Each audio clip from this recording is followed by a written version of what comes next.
Ananya's Nana Nani Homes, a paradise for senior citizens. சமத்துவம், இறையாண்மை, சுயாட்சி இந்த 3 கோட்பாடுகளை கொண்டது மக்களாட்சி. மகத்துவம் மிகுந்த மக்களாட்சியின் திருவிழாவாக கொண்டாடப்படுகிறது தேர்தல். இந்தியாவில் மட்டுமல்ல, 2024ஆம் ஆண்டு முழுவதுமே உலகின் பல்வேறு பகுதிகளிலும் தேர்தல் திருவிழா களை கட்டப் போகிறது. அது குறித்து தான் விளக்குகிறது இந்த செய்தி தொகுப்பு.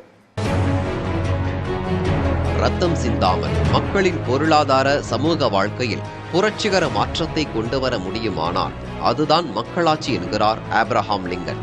அப்படிப்பட்ட புரட்சியைத்தான் மக்களாட்சியின் அடிநாதமான தேர்தல் ஒவ்வொரு முறையும் நிகழ்த்துகிறது. கடந்த சில ஆண்டுகளை ஒப்பிடும்போது இந்த ஆண்டு மக்களாட்சி திருவிழா களை கட்டியுள்ளது என்றே சொல்ல வேண்டும். இந்தியா மட்டுமல்ல, உலகில் 40க்கும் அதிகமான நாடுகள் இந்த ஆண்டில் தேர்தலை சந்திக்கின்றன. அதாவது உலக மக்கள் தொகையில் பாதிக்கும் மேலான மக்கள் தங்கள் வாக்குகள் மூலம் தலைவர்களை தேர்ந்தெடுக்க உள்ளனர். சர்வதேச பொருளாதாரத்தில் முக்கிய பங்கு வகிக்கும் ஆதிக்கம் செலுத்தும் நாடுகளில் நடைபெறும் தேர்தல்கள் நேரடியாகவும் மறைமுகமாகவும் இந்தியாவில் தாக்கத்தை ஏற்படுத்துபவையாக உள்ளன. உலகின் பெரிய அண்ணனாக கருதி கொள்ளும் அமெரிக்காவின் அதிபர் தேர்தலும் இந்த ஆண்டு நடைபெற உள்ளது. தற்போதைய அதிபர் ஜோ பைடன் ஜனநாயக கட்சியிலிருந்து மீண்டும் போட்டியிட உள்ளார். குடியரசுக் கட்சி தரப்பில் டொனால்ட் ட்ரம்ப் போட்டியிடுவார் என எதிர்பார்க்கப்படுகிறது. திட்டவட்டமாக தேர்தல் தேதியை அறிவிக்கவில்லை என்ற போதும் இந்த ஆண்டு இறுதிக்குள் பிரிட்டனும் பொது தேர்தலை சந்திக்கிறது. உக்ரைன், காசா என இரு பெரும் போர்கள், புவிசார் அரசியல், பொருளாதார முடிவுகள், அமெரிக்கா மற்றும் அதனை அடியொற்றும் பிரிட்டன் என இரு நாடுகளின் தேர்தல் முடிவுகளிலும் நேரடி தாக்கத்தை ஏற்படுத்தக்கூடும். இந்த இரு நாடுகளின் தேர்தல் முடிவுகளும் இந்தியாவிற்கு முக்கியத்துவம் வாய்ந்ததாக பார்க்கப்படுகிறது. ரஷ்யாவிலும் அதிபர் தேர்தல் நடைபெற உள்ளது.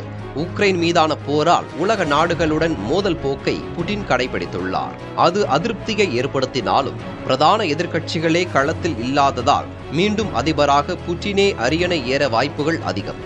மற்றொரு புறம் 3 ஆண்டுகளாக நீடிக்கும் போருக்கு மத்தியில் பொது தேர்தலை சந்திக்க வேண்டிய கட்டாயத்தில் உக்ரைன் உள்ளது. அதனால் அமெரிக்காவின் அதிருப்தியையும் மீறி ரஷ்யாவிடம் கச்சா எண்ணெய் கொள்முதல் செய்து வரும் இந்தியாவுக்கு ரஷ்ய தேர்தலை விட உக்ரைன் தேர்தல் முக்கியத்துவம் வாய்ந்ததாக உள்ளது. இந்தியாவுடன் எல்லைகளை பகிர்ந்து கொள்ளும் முக்கிய நாடுகள் வங்கதேசம், பாகிஸ்தான். ஜம்மு காஷ்மீரில் பயங்கரவாதிகளின் ஊடுருவல் அதிகரித்துள்ள நிலையில் பாகிஸ்தான் தேர்தல் இந்தியாவிற்கு மிக முக்கியத்துவம் வாய்ந்தது. அரசாங்க ரகசியங்களை கசியவிட்ட விவகாரத்தில் முன்னாள் பிரதமர் இம்ரான் கானுக்கு அளிக்கப்பட்டுள்ள சிறை தண்டனை அவரை முடக்கியுள்ளது. மற்றொரு முன்னாள் பிரதமர் நவாஸ் ஷெரீப் இந்தியாவே நாணும் வகையில் பாராட்டி வருகிறார். பயங்கரவாத அமைப்பான லஷ்கர்-இ-தொய்பா அமைப்பும் அரசியல் கட்சியை தொடங்கி வேட்பாளர்களுடன் தேர்தலுக்கு தயாராகியுள்ளது. இச்சூழலில் சொந்த நாட்டு தேர்தலை விட அண்டை நாடான பாகிஸ்தானின் தேர்தலை இந்தியா உற்று நோக்கி வருகிறது. மற்றொரு புறம் வங்கதேசத்தில் சீனாவின் கை ஓங்குவதை கவலையுடன் இந்தியா கவனித்து வந்த நிலையில் அங்கு நடந்த தேர்தலில் மீண்டும் ஷேக் ஹசீனாவே வெற்றி பெற்றது சற்று ஆறுதல் அளித்துள்ளது. America, Russia, Britain, Brazil, Pakistan மட்டுமின்றி தென்கொரியா, தென்னாப்பிரிக்கா, இந்தோனேஷியா, மெக்சிகோ, தைவான், ஐரோப்பிய யூனியன் என இந்த ஆண்டு முழுவதும் தேர்தல் திருவிழாவில் கொண்டாட்டத்திற்கு பஞ்சம் இல்லை. புதிய தலைமுறைக்காக கார்த்திகா செல்வன்.